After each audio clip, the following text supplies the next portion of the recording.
Subscribe and hit that bell icon to be notified about the highlights of India's smartest podcast, The Ranveer Show. This is TRS Clips.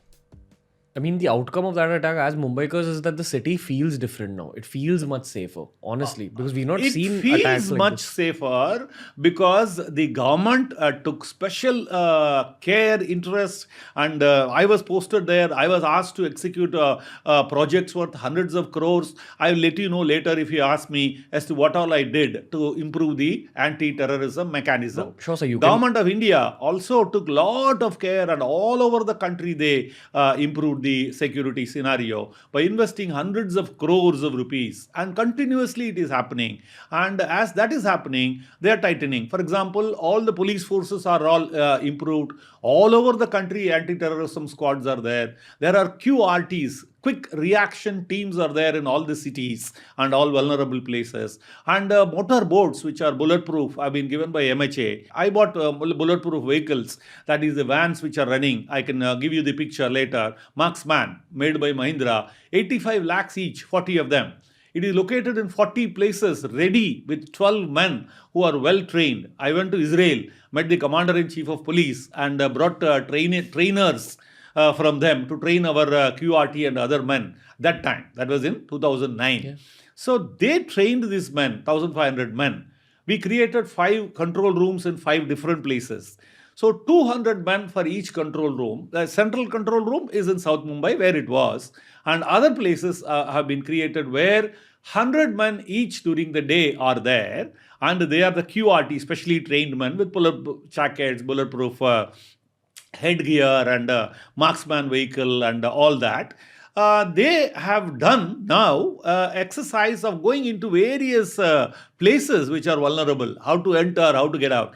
The main thing in Taj or Oberoi was the energy and others didn't know the map or the topography as to how to enter, where to go, and where is the kitchen connecting with what and all that. They were completely blank. Whereas now, the NSG, we have given a place in Marol.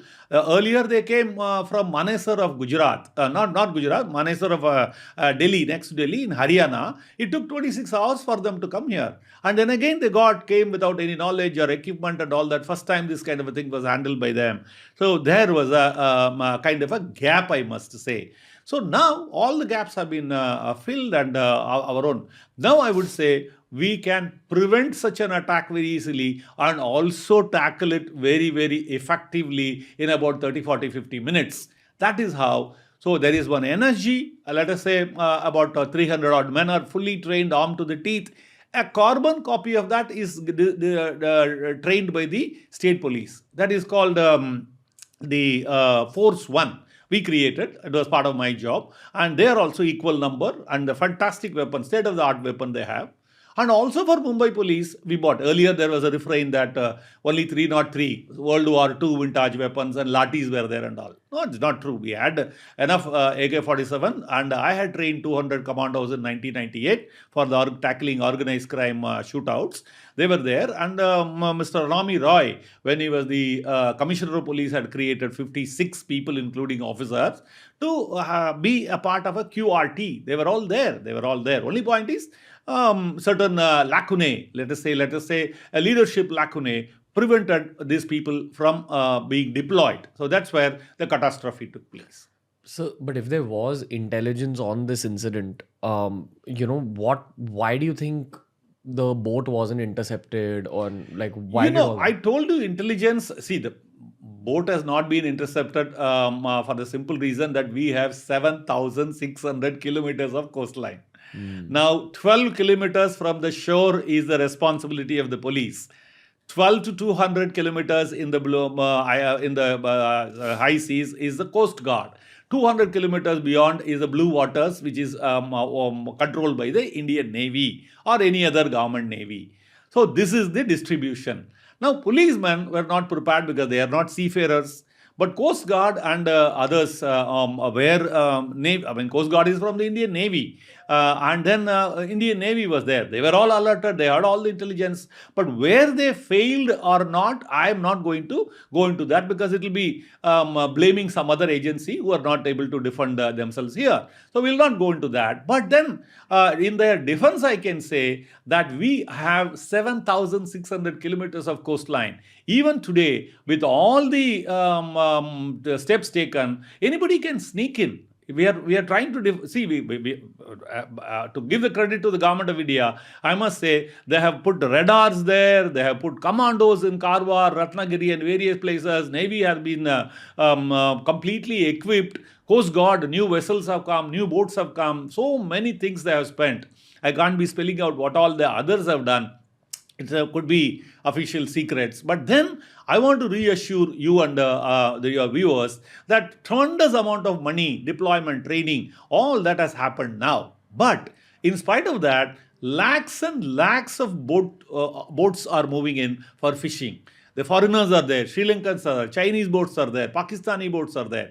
Even though demarcation is there as to this is my territory, your territory, crisscross movement is bound to be there. But all of them, the ID card has to be checked. Then you have to have readers to read the ID card if there is a chip in that. So much of lacunae, so much of digitization, so much of science and technology is involved in protecting 7,600 kilometers. And mind you, sneaking in need not necessarily be from the water. It can be from the border, land route also. Like, let us say, Bangladesh border is porous, Pakistan border is porous, Rajasthan, J&K, and all this place, Run of Kutch and all that. So, it can be from air. Like, there can be an air attack, a drone attack. Or it can be a land attack, like people could sneak into our border with the help of somebody and then move into like ordinary innocent citizens. The equipments can be sent later or earlier and stack it and then come and collect it. So many technical things can be done. What I'm trying to highlight is the threat is from 360 degrees. So we have to assess that. We have to have a helicopter view. You as a planner should be sitting on a helicopter and look down below and cover all sides of a city and state and the country. So now the dangers is people can come from Pakistan, Myanmar, all those northeast states are all, they have insurgencies and all these weapons are coming from there. China can help Maoists and Sri Lanka helped Naxalites and Pakistan helped Punjab terrorists. So like that, we are encircled by people who are not friendly and those elements can help in infiltration through water, land or air. Today, I want to tell you, the drones are a major issue now. And the ex-CM of Punjab has warned repeatedly before leaving his job that drones are being used from across the border for delivering weapons or delivering narcotics and things like that. So we have to be prepared with modern science and technology. And my refrain is that the terrorists are always 3 steps ahead of the government because they are watching what the government's preparedness is. And they go 3 steps ahead and they get funding from the foreign government and narcotics trade and things like that. This narcotic trade and all that can give ISI unlimited amount of funds. No, they can have access to unlimited funds and then they can spend. For example, I gave you 1993 for just such a small blast at that time. They brought 4,000 kilos of RDX. Only 300 was used. 3,700 the Mumbai Police recovered and gave it to the army for disposal. 2,000 AK-47 and 2,000 hand grenades. Imagine all that if they had used it, Mumbai would have been brought to its knees. So that way, they can be over-prepared and they choose the time and the place and the angle and they would always attack when you are not prepared and from an angle when you have not anticipated. I want your readers, all the young people, to read the 9/11 investigation report by the Americans. There, they describe all that. They had intelligence, again, about 9/11. A lot of murmur and chatter was there in the intelligence network. But then the report concludes that it is only due to lack of anticipation such a catastrophe of attack on WTC happened. That way Al Qaeda had warned them that we will use your resources and your elements and your facilities and attack your targets. They did. So it is not that Indians or Mumbai or Indian government or state government or Mumbai police was lacking in anything. It is lack of anticipation, lack of full preparedness. That is what is the issue. And does lack of full preparedness kind of boil down to little lack of leadership or something? Yeah, I told you earlier, various commissions and others who investigated into the matter, looked into the matter, they did conclude that lack of adequate leadership and dynamism was missing, and that's why this thing. Earlier you asked me a question that did the Mumbai police go under the rumor that it is an organized crime syndicate? So very quickly, somebody at the leadership level should have informed the entire Mumbai police saying that it is not organized crime shootouts. That is one odd shootout anywhere else. This concerted attempt in a 2-kilometer radius and with such high number of usage of IEDs, that is improvised explosive devices or AK-47, is something unusual. This is a terrorism attack. Somebody should have smelled the coffee.